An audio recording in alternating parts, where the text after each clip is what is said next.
कुछ लोग मुगल प्रेम में इतने अंधे हो गए कि वो छत्रपति शिवाजी महाराज को अकबर और औरंगजेब जैसा बताने लगे। आप यह भी देखिए कि कुछ लोग इतिहास का हवाला देकर महान मुगल वाला चैप्टर हटाने का विरोध कर रहे हैं। इन लोगों का तर्क है कि इतिहास में छेड़खानी की जा रही है। मोदी सरकार इतिहास को बदलने की कोशिश कर रही है, लेकिन भारत का इतिहास किस तरह से लिखा गया था यह किसी से छुपा नहीं है।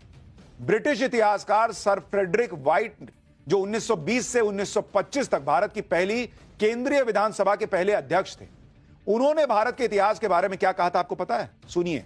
उन्होंने कहा था कि ज्यादातर भारतीय इतिहास या तो ब्रिटिश शासन को सही ठहराने के नजरिए से लिखा गया है या फिर उसमें कुछ खास लोगों की शान में कसीदे पड़े गए।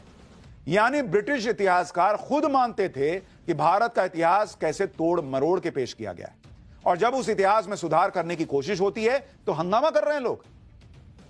इसी तरह से प्रसिद्ध ब्रिटिश इतिहासकार एडवर्ड थॉमसन ने भारत के इतिहास पर कहा था कि हमारे यानी ब्रिटिश इतिहासकारों ने भारतीय इतिहास को एक खास दृष्टिकोण प्रदान किया है। उस दृष्टिकोण को बदलने के लिए साहसपूर्ण और सशक्त समीक्षा शक्ति की अपेक्षा है, जो भारतीय इतिहासकार अभी बहुत समय तक नहीं दे पाए। यानी उन्होंने कहा कि भाई जो ब्रिटिश कर रहे हैं इतिहास से छेड़छाड़, उसके लिए कलेजा लगेगा बदलने के लिए। वो कलेजा नरेंद्र मोदी दिखा रहे हैं तो कईयों के कलेजे पे सांप लौट रहा है। और ऐसा भी नहीं है कि इतिहास में बदलाव आज किया जा रहा है, इसकी मांग मोदी सरकार के आने के बाद से हो रही है। एनसीईआरटी की इतिहास की किताबों में बदलाव की डिमांड पहले भी हो चुकी है और कई बार बदलाव हुआ भी। आप जानकर हैरान रह जाएंगे कि किस तरह से इतिहास को अपने हिसाब से तैयार किया गया और बच्चों को पढ़ाया गया। आप खुद देखिए, 1977 में रोमिला थापर की किताब मिडीवल इंडिया और बिपिन चंद्रा की मॉडर्न इंडिया पर विवाद हुआ। जनसंघ ने इन किताबों में इतिहास को तोड़ मरोड़ के पेश करने का आरोप लगाते हुए हटाने की मांग की थी। यानी तब से यह मामला चल रहा है भाई कि गलत हिस्ट्री पढ़ा रहे हो, यह मत करो। अगस्त 1977 में आर एस शर्मा की एंशियंट इंडिया किताब पर विवाद हुआ। इस किताब में मुस्लिम आक्रांताओं के प्रति नरम रुख अपनाने का आरोप लगा था। जुलाई 1978 में आर एस शर्मा की किताब को सीबीएसई के सिलेबस से हटा दिया गया। 1982 में एनसीईआरटी ने निर्देश जारी किया कि मध्यकाल को हिंदू मुसलमानों के संघर्ष के रूप में नहीं दिखा या बता सकते। 1982 में क्यों नहीं बता सकते? 1989 में पश्चिम बंगाल बोर्ड ने स्कूलों और पब्लिशर्स के लिए गाइडलाइन जारी की, जिसमें कहा गया कि मुस्लिम शासन की आलोचना नहीं कर सकते आप। मुस्लिम शासकों ने मंदिरों को तोड़ा, इसका जिक्र नहीं किया जाना चाहिए। जबरन इस्लाम कबूल करवाने के उल्लेख को नजरअंदाज कर दीजिए। यह पश्चिम बंगाल बोर्ड का निर्देश आया 1989 में बॉस। क्यों आप कह रहे हैं हिस्ट्री क्या है? फैक्ट्स है ना बॉस। आप क्यों कह रहे हैं कि मत बताओ कि यह सब किया मुसलमानों ने या मुगलों ने?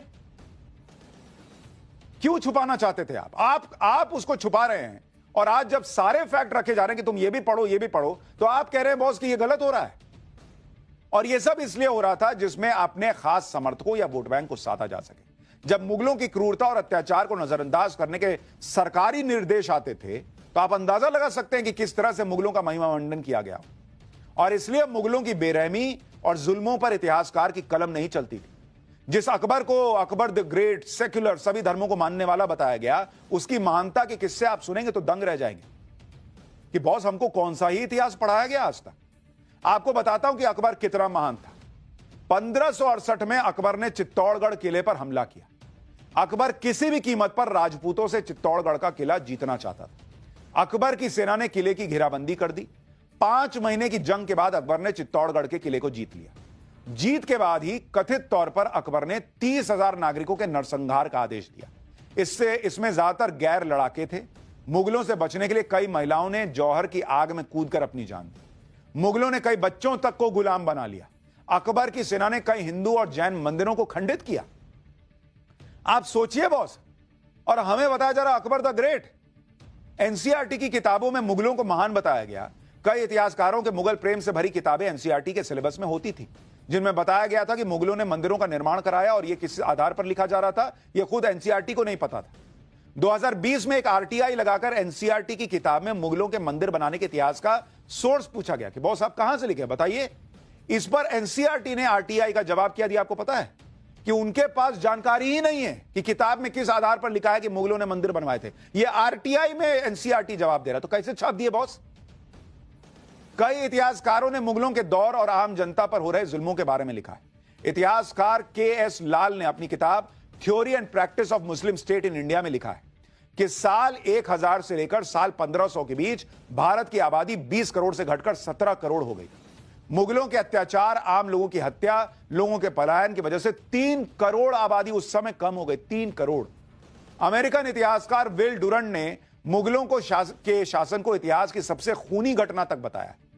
यानी भारत समेत दुनिया के इतिहासकार मानते हैं कि मुगलों का दौर क्रूरता, बर्बरता और खूनी घटनाओं से भरा हुआ था। के.एस. लाल, के शेषाद्री समेत कई इतिहासकारों ने वामपंथी इतिहासकारों पर आरोप लगाया और कहा कि वामपंथी इतिहासकारों ने मुस्लिम शासकों के अत्याचारों को नजरअंदाज किया है। जिन मुगलों को महान उदार बताया गया, लेकिन मुगल काल में जनता की क्या हालत थी वो नहीं बताया। मुगल तो अपनी ही जनता के साथ जानवरों जैसा बर्ताव करते थे। और ये बातें ईस्ट इंडिया कंपनी में काम करने वाले कर्मचारी फ्रांसिस्को पेल्सार्ट ने लिखी है।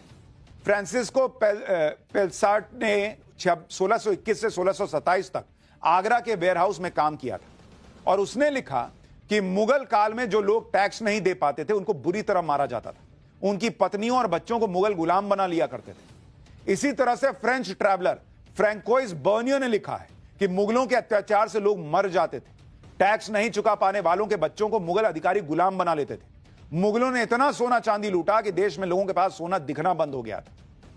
इतना लोग लिख के गए कि मुगल कितने क्रूर थे। पढ़ाया क्या? अरे मुगल नहीं पढ़े तो क्या पढ़े। मुगलों के दौर में पब्लिक का खून चूसा जा रहा था। जनता से एक एक पाई छीनी जा रही थी। दूसरी तरफ भारत के हिंदू राजा जनता के लिए अपनी जान तक की परवाह नहीं कर रहे थे। आप खुद देखिए, मुगलों के साथ युद्ध के दौरान महाराणा प्रताप ने कई मुश्किलों का सामना किया। खुद मुश्किल में होने के बाद भी महाराणा प्रताप अपनी शरण में आए लोगों की रक्षा करते थे। 1660 के आसपास देश में भीषण अकाल पड़ा। उस समय महाराणा प्रताप के पोते महाराणा राज सिंह ने राजसमंद झील का निर्माण कराया, जिससे लोगों को पानी मिल सके और साथ ही रोजगार पैदा किया जा सके। रानी अहिल्याबाई ने लगातार जनता की भलाई के लिए काम किया। जनता को जल्दी न्याय मिल सके, इसके लिए ऐसा न्यायिक तंत्र बनाया जहां पक्षपात नहीं होता था। रानी अहिल्याबाई खुद हर दिन जनता की समस्याओं को सुनती थी, उनका समाधान करती थी। रानी अहिल्याबाई ने गरीबों, विधवा महिलाओं, बेसहारा बच्चों के लिए कई योजनाएं शुरू की थी।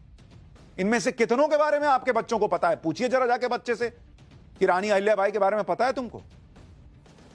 लेकिन इस तरह की चीजें पढ़ाई गई। और भाई, आप मुगलों से भारत के मुसलमान को क्यों जोड़ देते हो? क्यों आप सोचते हो कि आप मुगलों का सच नहीं बताओगे तो भारत का मुसलमान खुश होगा? क्यों आप सोचते हो कि भारत का सही इतिहास बताओगे तो आपका वोट बैंक छिटक जाएगा?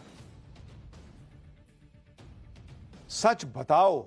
जो अब शुरू हो रहा है पाठशाला में, तो हमने इसमें से भाई चोल राजाओं का चैप्टर बताया, छत्रपति शिवाजी महाराज का पूरा इतिहास बताया, संभाजी महाराज के बारे में बताया, कितनों के बारे में हमने बताया। लेकिन पढ़ाओ बच्चों को भाई, सच तो पढ़ाओ। लेकिन यह नया भारत, यहां सच भी बताया जाता है और जो लोग भारत के खिलाफ एजेंडा चलाते हैं उनका इलाज भी किया जाता है।